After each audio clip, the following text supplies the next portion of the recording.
Dans cette vidéo, qui traite de spectrométrie de masse, nous allons voir plus particulièrement le fonctionnement des deux sources d'ionisation que sont l'impact électronique et l'ionisation chimique.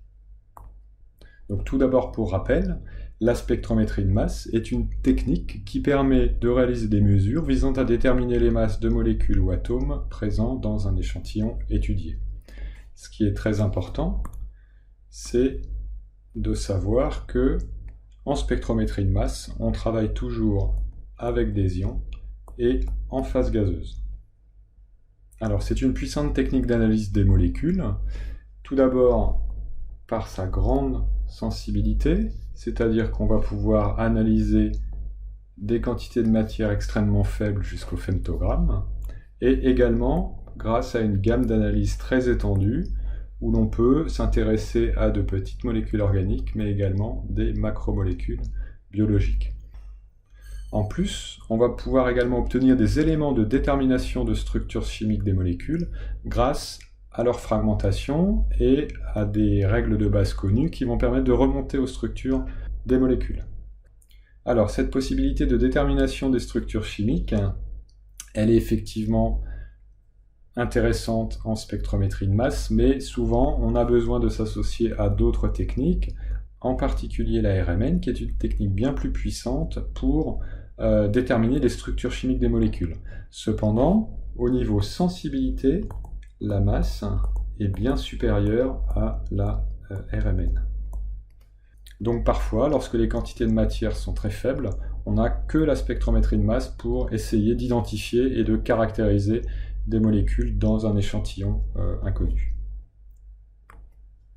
Alors, un spectromètre de masse est toujours constitué de trois parties. La première partie, c'est une source d'ionisation.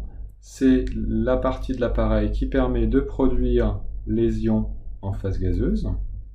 Ces ions, une fois produits, vont être envoyés dans un analyseur qui va servir à les trier, en fait à les séparer suivant leur trajectoire, et cette trajectoire, elle dépend de leur masse et de leur charge, et en réalité du rapport masse sur charge. Et un détecteur qui va permettre de détecter les ions et de les transformer en signal électronique, en gardant en tête que l'intensité de ce signal électronique doit être proportionnelle au nombre d'ions de même rapport masse sur charge. Donc il existe plusieurs techniques d'ionisation, et ces techniques vont apporter plus ou moins d'énergie au moment de la fabrication des ions. Donc ici en haut, on est à des énergies qui sont élevées, et en bas, on est à des énergies qui sont plus faibles. Donc on voit ici les deux techniques, impact électronique et ionisation chimique, sont des techniques qui vont apporter beaucoup d'énergie dans la source lors de la production des ions. Alors quelle est la conséquence? La conséquence, c'est que les molécules vont absorber une partie de cette énergie et vont se fragmenter. Ce qui n'est pas forcément une bonne chose, puisque ce que l'on cherche avant tout, comme je vous l'ai rappelé en introduction, c'est à obtenir la masse des molécules. Donc la première information qu'on cherche, c'est la masse. Si la molécule se casse en petits morceaux, on n'a pas forcément accès à sa masse. Et on retrouve en bas une technique extrêmement connue aussi, qui est l'électrospray. Et on voit ici sur ce schéma que l'électrospray est une technique qui apporte beaucoup moins d'énergie, et donc elle va être compatible en particulier avec l'analyse de biomolécules, qui sont en général des molécules fragiles. Biomolécules, et c'est la même chose pour le MALDI, qui est également une technique très utilisée pour l'analyse de protéines. Donc l'impact électronique, comme son nom l'indique, les molécules sont bombardées par des électrons, ce qui va provoquer leur ionisation. Donc on bombarde les molécules avec des électrons, on les ionise, et ainsi les molécules neutres se transforment en ions, c'est-à-dire en molécules chargées. Alors, juste à retenir, on ne forme que des ions positifs, donc des cations. Et également à retenir, le prérequis pour cette technique, c'est que l'échantillon doit être déjà à l'état gazeux. On verra ensuite pourquoi. On travaille sous vide, et donc on doit avoir un échantillon qui est déjà à l'état gazeux. Alors la source, de quoi est constituée la source? C'est un cube de volume environ 1 cm3, juste pour vous donner une idée des dimensions, sur lesquels on a placé 2 orifices ici, un en haut, un en bas, et puis un filament que l'on chauffe et qui va donc émettre des électrons. Il va émettre un flux d'électrons, et ce flux d'électrons est orienté à l'aide de 2 aimants, et donc on a un flux ici qui va du haut vers le bas. On a également un 3e orifice derrière ici qui permet de faire rentrer l'échantillon dans la source. Donc les molécules rentrent dans la source, elles sont représentées lorsqu'elles sont neutres par des ronds ici vides. Elles rentrent dans la source, elles occupent le volume de la source, et certaines d'entre elles vont traverser le flux d'électrons, et au moment où elles traversent le flux d'électrons, elles vont se transformer en ions, chargés plus. Une fois que les ions sont formés, ils sont immédiatement repoussés hors de la source, grâce ici à la présence d'un repousseur. Un repousseur, c'est une plaque métallique sur laquelle on applique une certaine tension, alors là, entre la plaque métallique et l'orifice de sortie. Ça va permettre de créer un champ électrique à l'intérieur de la source qui va faire ressortir les ions. Lorsque les ions sortent de la source, ils vont être focalisés par des lentilles de focalisation. À nouveau, ce sont des plaques métalliques trouées sur lesquelles on va appliquer un certain potentiel et donc créer un champ électrique qui va permettre de focaliser le flux d'ions sortant. Alors voilà une photo d'une source par impact électronique. Donc la source, elle est ici à l'intérieur. Ce qu'on voit clairement ici, ce sont les lentilles de focalisation qui permettent d'extraire les ions.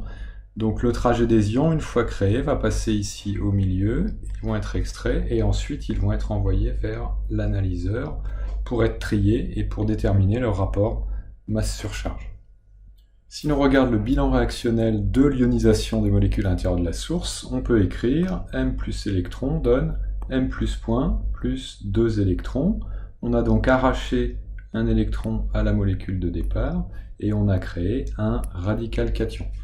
M plus point, ce radical cation est également appelé ion moléculaire puisque il est issu directement de la molécule de départ et il a évidemment la même masse ou le même rapport masse-surcharge. Alors ce qu'il faut savoir également, c'est que la source par impact électronique, elle est toujours sous vide, alors un vide assez poussé, 10-7 à 10-9 torr, les torrs ce sont des millimètres de mercure, donc c'est un vide assez poussé. Pourquoi? Puisque sinon les molécules de l'air provoqueraient des ionisations parasites. Elles sont beaucoup plus nombreuses que les molécules à analyser, et donc on aurait un problème de sensibilité, on n'arriverait plus à ioniser les molécules qui nous intéressent. Et en plus, on aurait des chocs entre les ions que l'on forme à l'intérieur de la source et les molécules de l'air. On empêcherait de sortir les ions, et donc on aurait là aussi un problème de sensibilité. Alors la probabilité d'ionisation, c'est-à-dire la chance qu'une molécule soit ionisée quand elle rentre dans la source, évidemment elle varie avec la nature des différentes molécules, mais on peut retenir qu'elle est environ de 1 ion M plus point formé pour 1000 molécules. Donc ça veut dire que c'est un rendement d'ionisation qui est quand même assez faible, et on en déduit que ça n'est évidemment pas la technique la plus sensible. On aura des techniques qui seront beaucoup plus sensibles que celle-là. Par convention, il faut retenir aussi que les spectres sont réalisés à 70 électronvolts, donc ça c'est l'énergie des électrons incidents. Alors pourquoi cette valeur? En fait c'est un bon compromis entre une bonne ionisation, si on est plus bas on va moins bien ioniser, donc on va faire baisser l'intensité du signal et donc on va baisser en sensibilité. Par contre, si on augmente cette énergie, l'énergie qu'on va apporter aux molécules va être trop importante et on va avoir une fragmentation importante. Donc on va également perdre l'information, à savoir la première information que l'on cherche, c'est-à-dire la masse de la molécule. Alors justement, à propos d'ionisation, pour qu'on ionise une molécule, il faut lui apporter plus d'énergie que son énergie d'ionisation, c'est-à-dire l'énergie minimum à fournir pour transformer une molécule en radical cation, c'est-à-dire pour lui arracher un électron. À retenir que pour les composés organiques, une valeur moyenne peut être donnée à 10 électronvolts. Et à retenir également, l'énergie d'ionisation pour une paire libre est plus faible que pour des électrons pi, et évidemment plus faible que pour des électrons sigma. Qu'est-ce qui se passe durant l'ionisation? Un électron rapide, donc qui provient du filament et du flux d'électrons, rentre en collision avec la molécule. On arrache un électron, on ressort avec deux électrons plus lents, c'est-à-dire moins énergétiques, et on a créé ici le radical cation. Donc entre l'électron rapide de départ et les deux électrons lents, plus lents, moins énergétiques, en fait on a une partie de l'énergie cinétique de l'électron incident qui a été transférée à la molécule. La molécule a acquis une certaine énergie interne. Et cette énergie interne, il va falloir qu'elle s'en débarrasse, et éventuellement elle va s'en débarrasser en se fragmentant. Plus l'énergie interne est importante, plus le nombre de fragments est important. Donc plus la molécule aura absorbé d'énergie durant l'ionisation, plus elle va se fragmenter, et plus l'intensité des fragments augmente au détriment de celle de l'ion moléculaire. On a ici un exemple d'analyse du bêta-lactam à deux énergies d'électrons incidents différentes. Donc 15 électronvolts, c'est une énergie relativement faible, et 70 électronvolts, c'est l'énergie plus forte à laquelle on travaille généralement. Ce qu'on peut remarquer assez vite, c'est que lorsque l'énergie est plus faible, on a ici des gros fragments, ou alors même le M+ point à 249, qui sont relativement intenses, alors que les plus petits morceaux, les plus petits fragments de molécules sont relativement faibles. Quand on augmente l'énergie, on voit ici que les gros fragments et l'ion moléculaire baissent au détriment en fait de la formation de beaucoup plus petits fragments. Donc ça veut dire que l'énergie apportée est importante et on va casser la molécule en plus petits morceaux.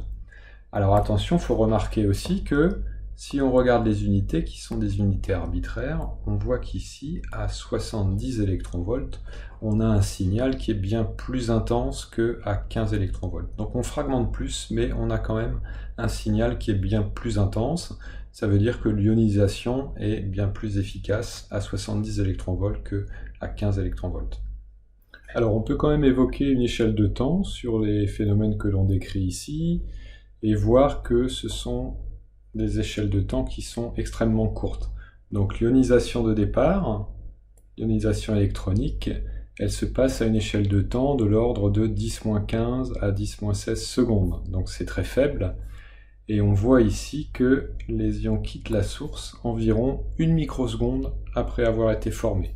Et ils arrivent au détecteur environ 10 microsecondes après avoir quitté la source.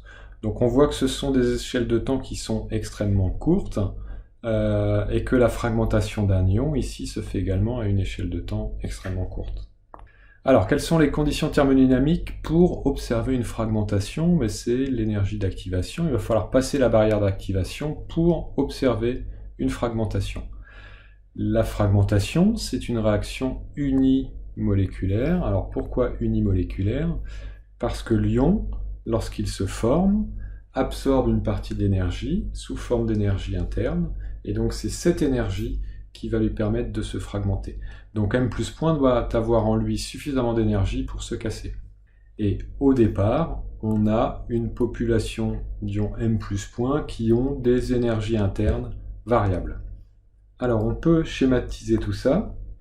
Cette barrière d'activation, c'est comme un cycliste qui va gravir une montagne. L'énergie d'activation, elle est représentée ici.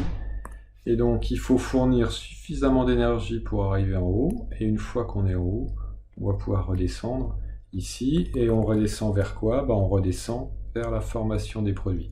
Donc à partir de l'ion M+ point initial, le radical cation, s'il a suffisamment d'énergie, il va pouvoir atteindre ici l'état de transition, et une fois qu'il a atteint l'état de transition, il a passé ici l'énergie d'activation, et donc il va pouvoir se fragmenter, c'est-à-dire se transformer en fragments radicaux ou fragments cations. Donc cette décomposition, elle peut avoir lieu uniquement si l'énergie interne est supérieure à l'énergie d'activation. Qu'est-ce qu'on peut avoir comme type de fragmentation? Donc on part ici d'un radical cation. Il va pouvoir se fragmenter en perdant une molécule neutre et en formant un nouveau radical cation. Bien évidemment, la masse des fragments est toujours plus petite que la masse de l'ion parent, puisqu'on casse des petits morceaux de la molécule. Cet ion radical va également pouvoir se fragmenter en un radical et en un cation.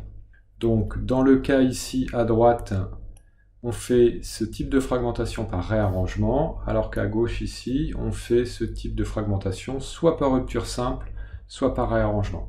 Et comme on l'a dit précédemment, on apporte beaucoup d'énergie lorsqu'on fabrique les ions à l'intérieur de la source, et donc on a, avec cette technique, une fragmentation qui est très fréquente dans la source. Alors une rupture simple, pour avoir un exemple, dans une rupture simple, comme son nom l'indique, on va rompre une seule liaison. On rompt une liaison, et dans ce cas-là, on perd un CH3 c'est-à-dire un radical méthyle, depuis la molécule d'acétone de départ. Alors qu'un réarrangement, on rompt deux liaisons, et on crée une autre liaison. Dans ce cas-là, on voit qu'on va perdre une molécule neutre de méthane. Alors on peut regarder un peu plus en détail le phénomène de fragmentation. Dans la source par impact électronique, il faut se souvenir que la pression est très faible, donc on n'a pas de collision. Ce qui veut dire que chaque ion conserve l'énergie interne acquise au moment de sa formation et jusqu'à sa fragmentation éventuelle. Donc il n'y a pas de perte de l'énergie interne. Les fragmentations, ce sont des réactions unimoléculaires, donc l'ion se fragmente tout seul, et cela se passe sur des temps très courts, comme on a vu avec les échelles de temps. Donc on est en contrôle cinétique, ça veut dire que les fragments majoritaires sont ceux qui se forment les plus vite.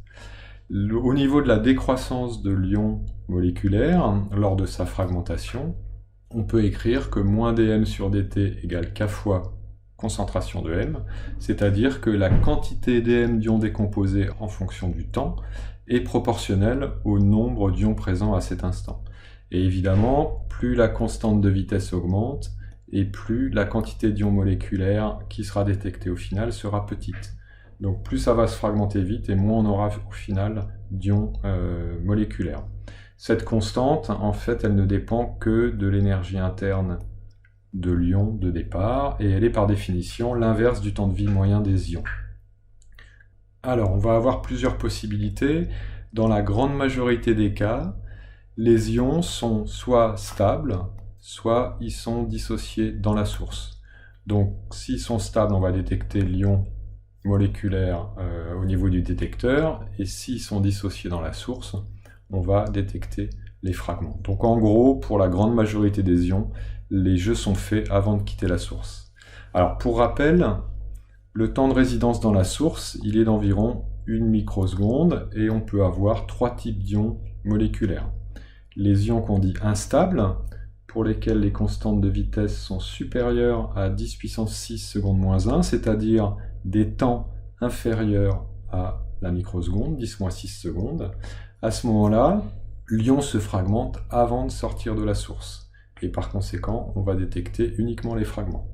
A l'inverse, si la constante de vitesse est inférieure à 10,4 secondes moins 1, c'est-à-dire un temps de résidence supérieur à 10 moins 4 secondes, dans ce cas-là, l'ion n'a pas le temps de se fragmenter, et il va arriver jusqu'au détecteur, et on va donc détecter l'ion moléculaire. Et puis le dernier cas, c'est le cas intermédiaire, c'est-à-dire pour lesquels la constante est comprise entre 10,4 et 10,6 secondes moins 1, c'est-à-dire un temps de résidence entre 10-6 et 10-4 secondes. Dans ce cas-là, l'ion sort de la source et ensuite il va se fragmenter avant d'arriver jusqu'au détecteur. Ces fragmentations-là sont souvent différentes de celles qu'on peut observer pour des ions instables, et on dit que l'ion moléculaire est métastable. Alors effectivement, pour les fragmentations, on est sous contrôle cinétique. Qu'est-ce que ça veut dire le contrôle cinétique? On part de l'ion moléculaire, on passe par un état énergétique supérieur pour redescendre ensuite vers la formation des fragments, dans ce cas-là, un cation et un radical. Le contrôle cinétique, ça veut dire qu'on va former les produits qui se forment le plus rapidement possible, et cette vitesse de formation, elle dépend de la barrière énergétique, c'est-à-dire de l'énergie d'activation. L'autre possibilité, c'est d'être en contrôle thermodynamique, c'est-à-dire qu'on va former les produits qui sont les plus stables, ce sont les produits qui auront une enthalpie de réaction la plus faible. Donc si on fait baisser ce niveau-là à des enthalpies de réaction plus basses, on aura des produits qui seront plus stables.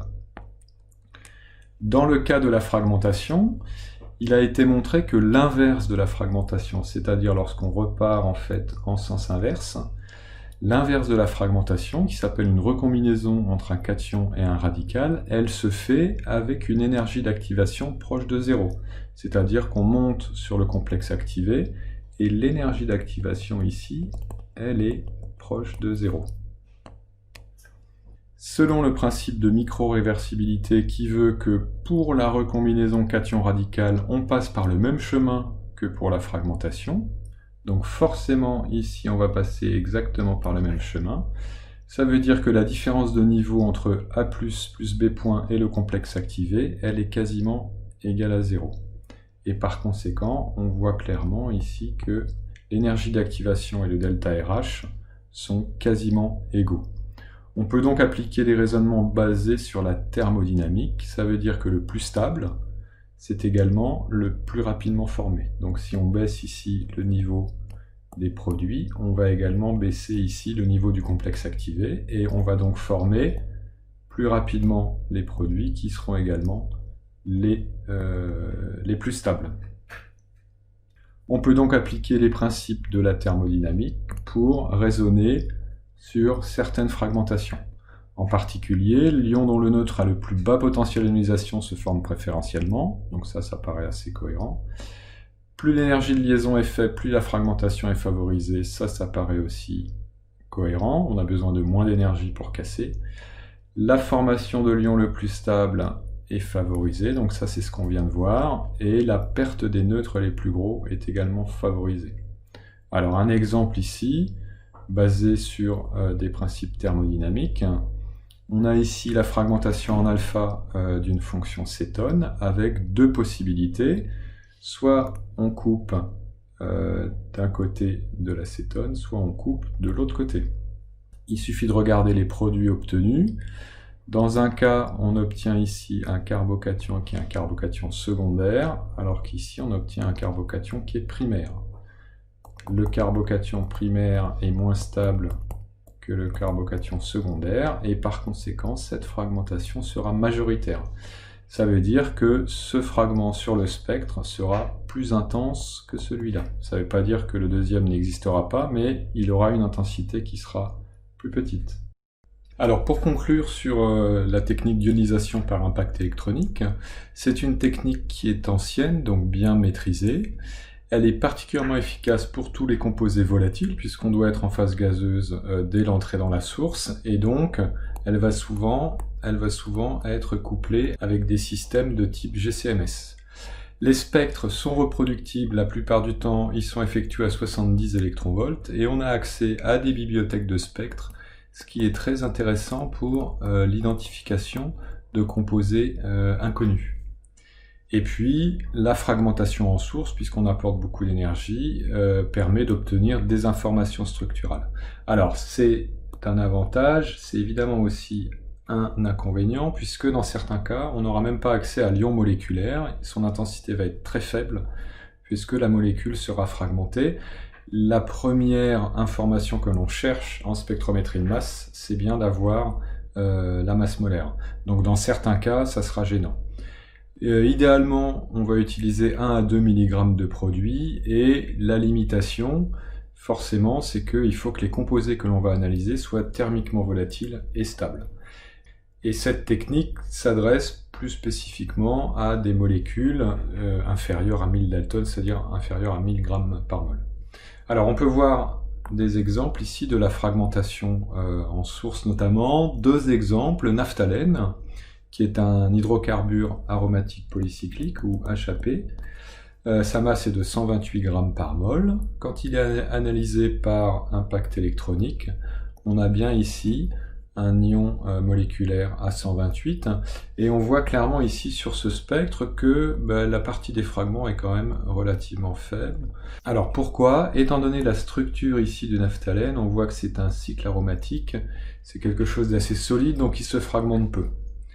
Au contraire, si on prend une autre molécule, l'ibuprofène, vous voyez ici que la structure est un peu différente, on a bien un noyau aromatique, mais on a également ici des chaînes latérales et une fonction acide. Dans ce cas-là, on voit que le spectre est complètement différent. On retrouve ici l'ion moléculaire à 206, et en revanche, on a énormément de fragments dont les intensités sont bien plus importantes.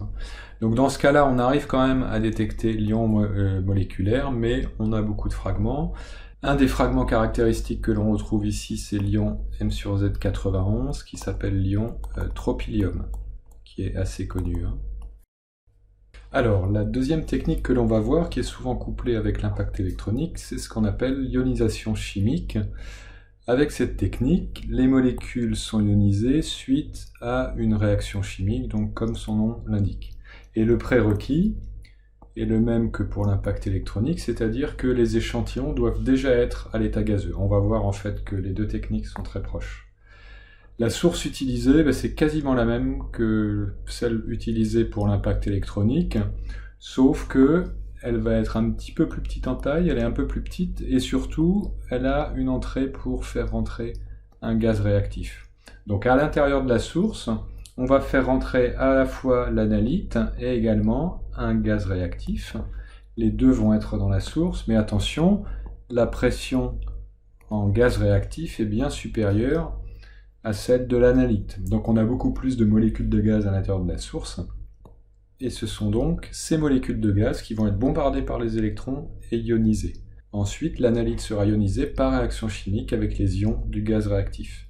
Alors l'avantage de cette technique, c'est que elle est plus basse en énergie que l'impact électronique, donc l'énergie est plus basse, et par conséquent, on a également beaucoup moins de fragmentation.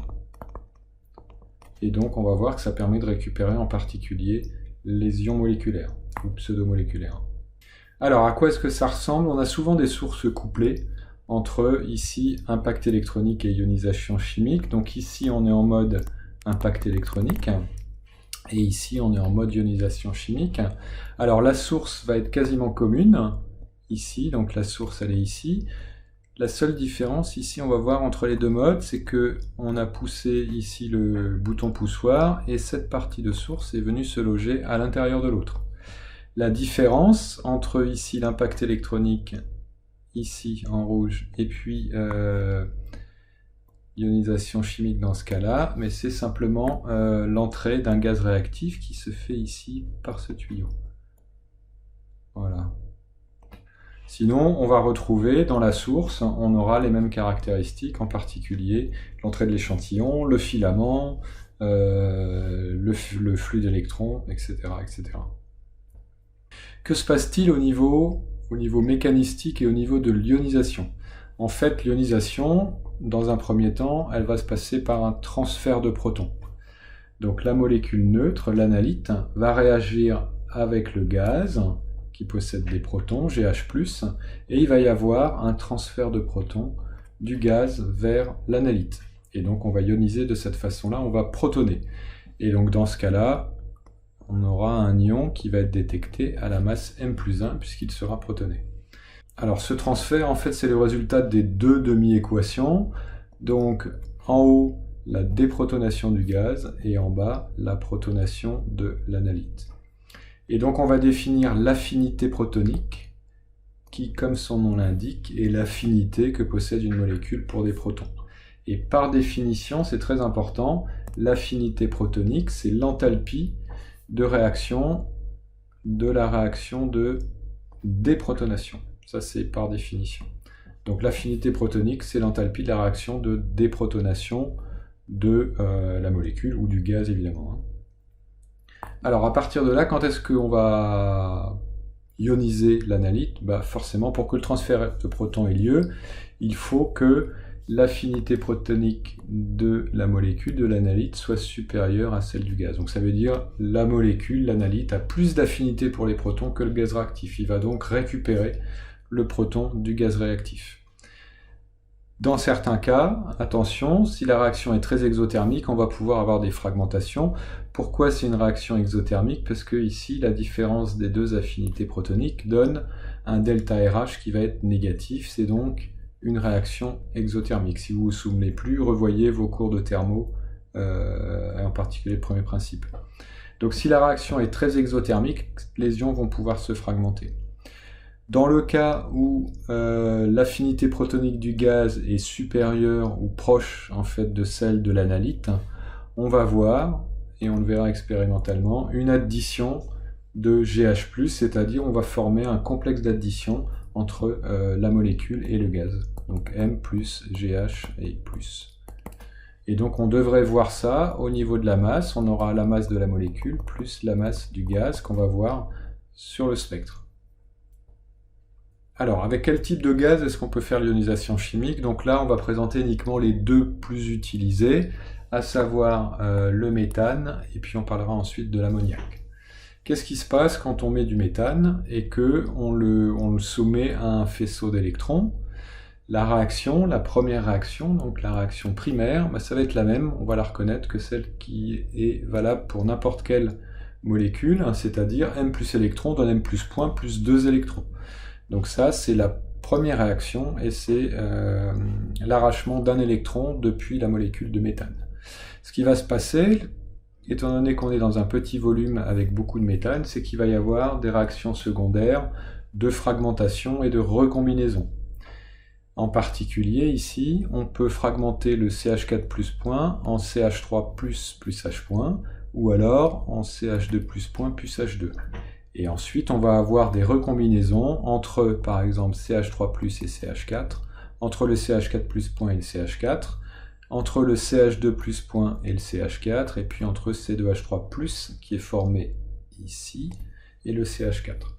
Au final, ce qu'il faut retenir, c'est que lorsqu'on va faire l'ionisation chimique du méthane, lorsqu'on va mettre le méthane à l'intérieur de la source soumis à un flux d'électrons, on va former ce qu'on appelle un plasma, c'est-à-dire un milieu riche en ions et en électrons. Et on va avoir 3 ions ici majoritaires dans le plasma du méthane, avec CH5+, C2H5+, et C3H5+, qui sont représentés ici sur le spectre de masse. Donc là, on fait un spectre de masse, on ne met pas d'analyte, on met uniquement du méthane, et on regarde ce qui ressort, et on voit bien ici les différents pics. 17, c'est CH5+, 29, C2H5+, et puis 41, c'est C3H5+. Voilà. Donc ce sont les 3 espèces qui vont provenir de l'ionisation du méthane, et ensuite ces 3 espèces-là, elles vont pouvoir réagir avec les analytes pour transférer des protons. Pour l'isobutane, alors c'est un peu le même style, sauf que c'est beaucoup plus simple, puisqu'on va former essentiellement CH3 3 fois C+, à 91%, à une masse de 57. Pour l'ammoniac, c'est un tout petit peu plus simple, puisqu'on va avoir uniquement une réaction primaire. Donc la réaction primaire, c'est toujours la même, c'est-à-dire NH3 plus électron donne NH3 plus point plus 2 électrons. Par contre, pas de fragmentation, uniquement des réactions secondaires. Alors elles sont plus simples, puisque sur le NH4+ de départ, qui est une des espèces majoritaires, on va ajouter ensuite NH3 n fois, donc on va faire des clusters de NH4+, NH3. Ça se voit ici sur le spectre de masse expérimental. Le NH4+, il est détecté à 18, et puis ici on a le NH4+, NH3 à 35. Donc l'ionisation chimique est une technique qui est très complémentaire de l'impact électronique, et une des utilisations principales, c'est d'obtenir les lions moléculaires pour des molécules qui sont fragiles et qui se cassent. Donc par exemple, si on regarde ici un alcane, on a souvent sur les alcanes avec des longues chaînes, on n'arrive pas à avoir lion moléculaire. Donc vous avez ici un exemple où on repère sur ce spectre de masse une série d'ions qui sont caractéristiques des alcanes, puisqu'ils sont séparés de 14 unités à chaque fois, c'est-à-dire de CH2. Plus 14 partout, hop, plus 14. Voilà, et dans ce cas-là, en fait, on n'a pas accès à l'ion moléculaire. Donc qu'est-ce qu'on va faire?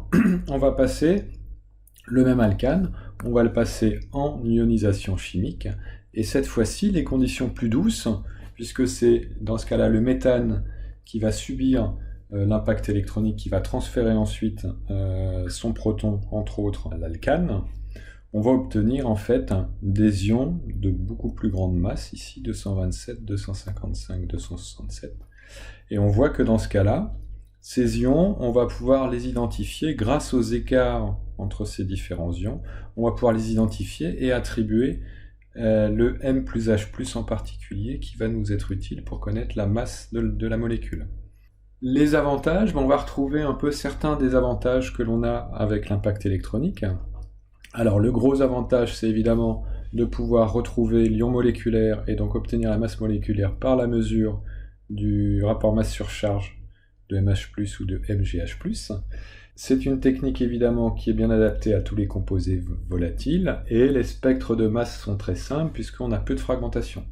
On retrouve les limitations de l'impact électronique, 1 à 2 mg de produit, des composés thermiquement volatiles et stables.